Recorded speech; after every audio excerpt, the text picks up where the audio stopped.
राष्ट्रपति रामनाथ कोविंद का स्वागत करते हुए प्रधानमंत्री नरेंद्र मोदी, और अब वो उस जगह के लिए आगे प्रस्थान करेंगे जहां पर विराजमान होने के बाद इस समारोह की शुरुआत हो जाएगी।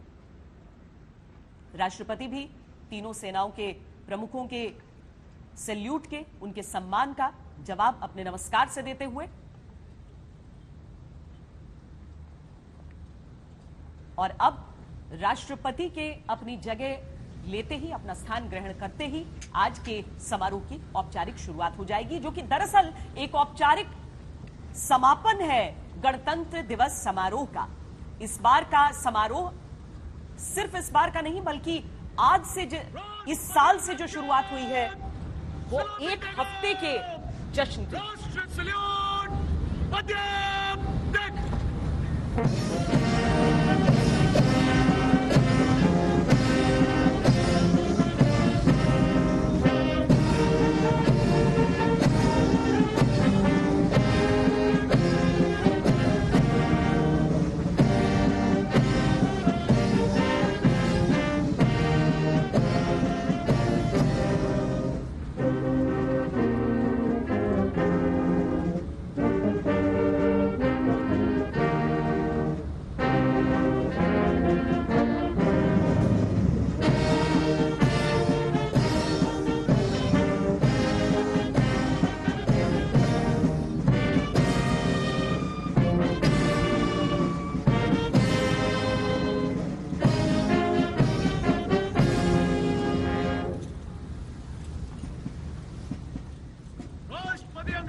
राष्ट्रपति अंगरक्षक के कमांडेंट कर्नल अनूप तिवारी अपने घोड़े विराट पर सवार वहां से अभी कुछ देर के लिए प्रस्थान कर रहे हैं, क्योंकि राष्ट्रपति पहुंच चुके हैं और अब औपचारिक शुरुआत हो रही है।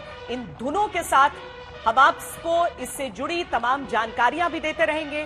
बिगुल वादकों ने प्रारंभ एक तरीके से कर दिया है बीट एंड रिट्रीट समारोह का।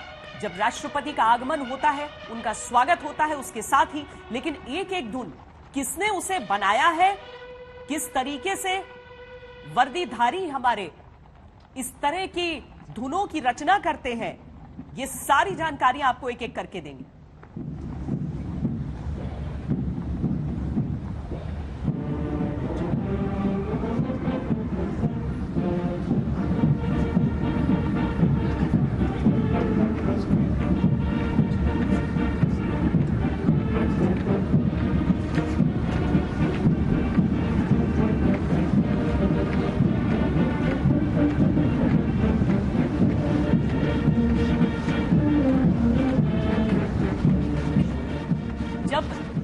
एक एक करके ये दस्ते जिस तरीके से सामने आ रहे हैं, हम स्लो मार्च, क्विक मार्च ऐसी चीजें देखते हैं। ये कैसे होता है, ये कितना रिहर्सल इसके लिए चाहिए होता है, कितनी तैयारियां होती हैं आखिर?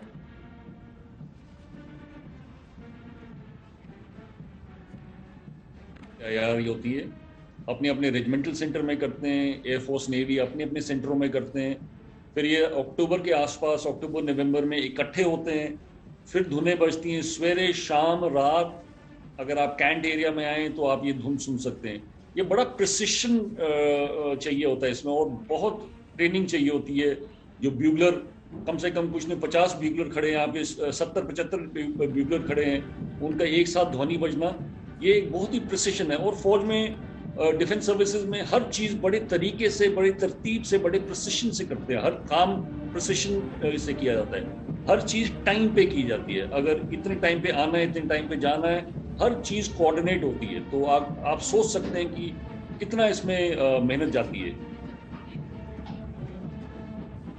और जो मेहनत जाती है उसका नतीजा आज बस शुरुआत उसकी हो गई है, वो देखने की तस्वीरें अब आपको न केवल उन जो जनरल सहाय भी जिसका जिक्र कर रहे हैं कि जिस तरीके से दिन रात उसके लिए अभ्यास करना पड़ता है, और जिस तरीके के यंत्र ये बजाते हैं, जिस तरीके के ये वाद्य यंत्र होते हैं, उसके लिए शक्ति भी उतनी ही ज्यादा लगती है।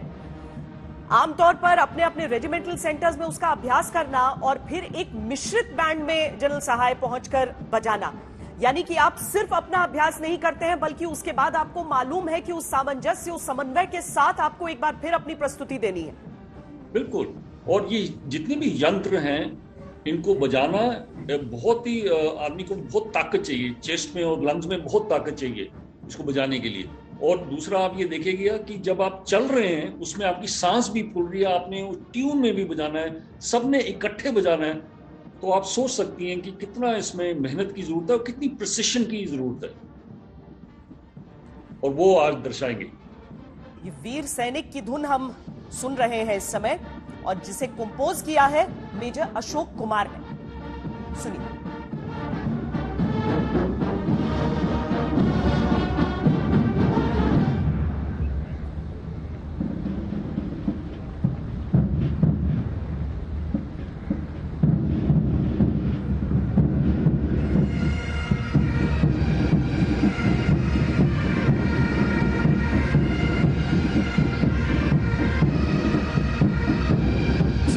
पाइप्स एंड ड्रम्स बैंड भी होते हैं। ये दरअसल कुछ परंपराएं हैं जिससे जो ब्रिटिश परंपराएं भी आज भी रही, और ये पाइप्स बजाने में भी बड़ी शक्ति लगती है।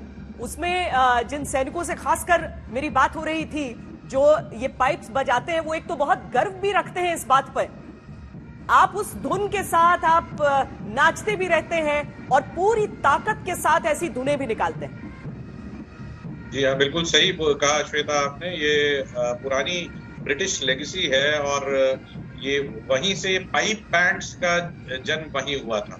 और हमारे सेना में मोस्ट ऑफ द रेजिमेंट्स के पास अपने बैंड्स हैं, लेकिन हाँ, पाइप बैंड्स हर किसी रेजिमेंट के पास नहीं होता है। पाइप बैंड, जैसा कि आपने बोला, बजाने के लिए हुनर और टैलेंट तो चाहिए ही, प्रतिभा चाहिए, लेकिन साथ ही साथ जिस तरह के बॉडी मूवमेंट्स और कोऑर्डिनेशन में मार्चिंग और जिस तरह का समन्वय, आपसी समन्वय बनाकर जो दृश्य प्रस्तुत करना होता है, उसके लिए डेफिनेटली प्रतिभा के साथ साथ अनुशासन और बहुत कठिन परिश्रम और प्रैक्टिस की भी जरूरत होती है। तो पाइप बैंड्स देखने में भी बहुत खूबसूरत लगते हैं। इनका पहनावा प्लस इनको जिस तरह से कैरी करते हैं, और ऑलमोस्ट नाचते हुए, मार्चिंग के साथ साथ नाचते हुए जिस तरह से चलते हैं, तो बहुत ही अनूठा दृश्य प्रस्तुत करता है जो दर्शकों को बहुत ही लुभाता है।